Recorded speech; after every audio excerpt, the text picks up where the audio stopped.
आज हमारे सामने 2025 की एक बहुत ही इंतजार की जाने वाली फिल्म अवतार फायर एंड ऐश से जुड़ी कुछ काफी दिलचस्प जानकारी है। हमारे पास जो स्रोत हैं वो कहानी के एक नए, शायद थोड़े अंधेरे पहलू की तरफ इशारा कर रहे हैं। हाँ बिल्कुल।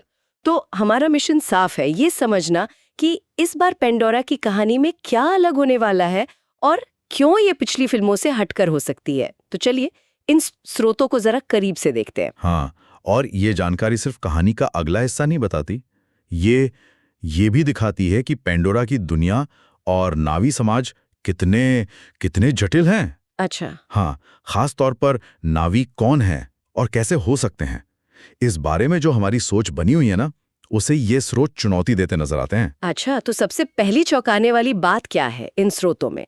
जाहिर है एक नई नावी जनजाति का जिक्र है, ऐश पीपल। हाँ, ऐश पीपल या मंकवान क्लैन।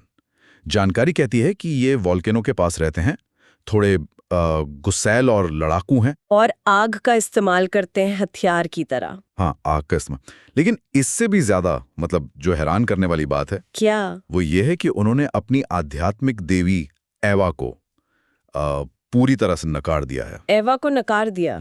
ये कैसे हो सकता है? उनका मानना है कि एवा ने मुश्किल वक्त में उनका साथ नहीं दिया, और ये पहली बार है जब हम नावी को ही नावी के खिलाफ इतने बड़े पैमाने पर लड़ते देखेंगे। बाप रे! ये सिर्फ एक नई जनजाति नहीं है, ये एक पूरी तरह से अलग विचारधारा है। एवा को नकारना, ये तो बहुत ही बड़ी बात है। क्या स्रोत ये बताते हैं कि ऐसा क्यों हुआ?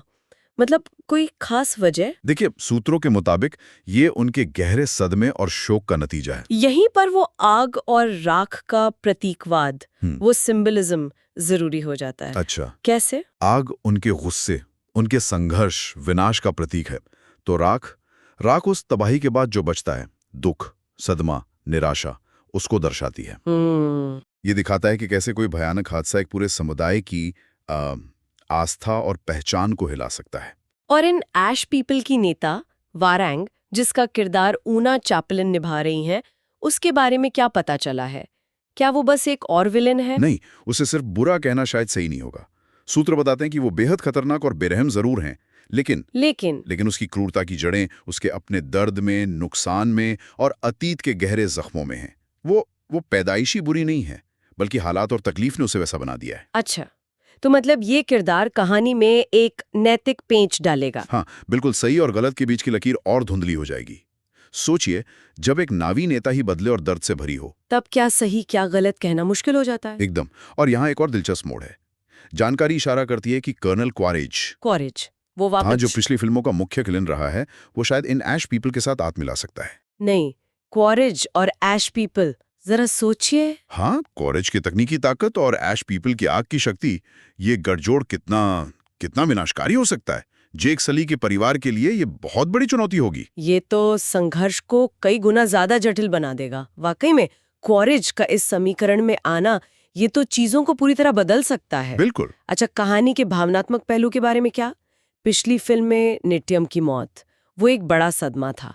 क्या ये फिल्म उस दुख और उससे उबरने की कोशिश को आगे बढ़ाएगी? हाँ, वो पारिवारिक क्षति और उससे उबरने की कोशिश जैसे विषय कहानी के केंद्र में रहेंगे, लेकिन दृश्यों के लिहाज से हमें कुछ एकदम नया देखने को मिलेगा। नया? जैसे हरे भरे जंगल और नीले समंदर की जगह अब जलते हुए ज्वालामुखी, लावा की नदियां और राख से ढके डरावने जंगल। ये नज़ारे सिर्फ देखने में अलग नहीं होंगे, ये कहानी के बदलते ज्यादा गंभीर माहौल को भी दिखाएंगे।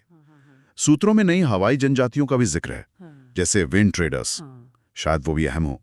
तो ये सारे बदलाव, नई गुस्सैल जनजाति आयवा को नकारना, दर्द से भरी नेता क्वारेज का संभावित गठजोड़ और ये अंधेरे विजुअल्स, इन सब का निचोड़ क्या है? ये सब क्यों मायने रखता है? सीधे शब्दों में कहें तो ये फिल्म अवतार यूनिवर्स को ज्यादा परिपक्व बना रही है। परिपक्व? हाँ, ये दिखाती है कि पेंडोरा सिर्फ बाहरी खतरों से नहीं जूझ रहा, बल्कि अंदरूनी दरारें, विचारधारा की लड़ाई और गुजरे हुए कल के साए, ये भी उतने ही बड़े खतरे हैं। ये इस सोच को तोड़ती है कि सारे नावी स्वभाव से अच्छे या प्रकृति प्रेमी ही होते हैं। दुख और सदमा उन्हें भी बदल सकता है, उन्हें भी हिंसक बना सकता है। तो मतलब पेंडोरा अब सिर्फ एक खूबसूरत काल्पनिक दुनिया नहीं, बल्कि ज्यादा यथार्थवादी जगह बन रही है, जहां अंदरूनी संघर्ष भी उतने ही अहम है। सही कहा। ये कहानी को सिर्फ इंसान बनाम नावी से आगे ले जाकर नावी बनाम नावी तक ले जाती है, हाँ, जो इसे कहीं ज्यादा पेचीदा और अप्रत्याशित बनाता है।